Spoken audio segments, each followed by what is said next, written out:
Ek is Ingrid Heidenreich, ek is 17 jaar oud in graad 11 by Hoërskool Transvaalia en ek het Moord per Suurlemoen deur Jelleke Wierenga gelees. Moord per Suurlemoen is 'n storie oor 'n tweeling, Bruno en Brunhilde, wat op vlug moet gaan nadat hulle buurvrou met 'n suurlemoen doodgegooi het.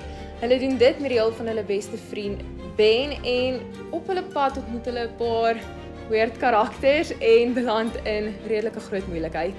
Ek het beslis baie van die boek gehou. Dit was een van daai stories wat 'n roadtrip storie is, maar daar was 'n mystery daaraan. Die karakters was snaaks, die dinamika tussen die karakters was snaaks en die mense wat hulle langs die pad ontmoet het, gaan ek definitief nie baie gou vergeet nie. Die ding wat my die meeste laat aanhou lees het, was die feit dat hulle 'n buurvrou met 'n suurlemoen doodgegooi het. Dit is nie elke dag wat mens so iets sien nie. En ek het aanhou lees omdat ek heeltyd wou geweet het wat gaan nou gebeur met die karakters, want mens raak so geheg aan hulle. Ek dink dit was 'n groot morele les in die boek nie. Ek dink dit is maar net 'n les van vriendskap en dink planne uit. Ek meen, moenie net sit en niks doen nie, dink 'n plan uit. 'n Boer maak 'n plan. Ek sal beslis die boek aanbeveel vir enige van my pelle.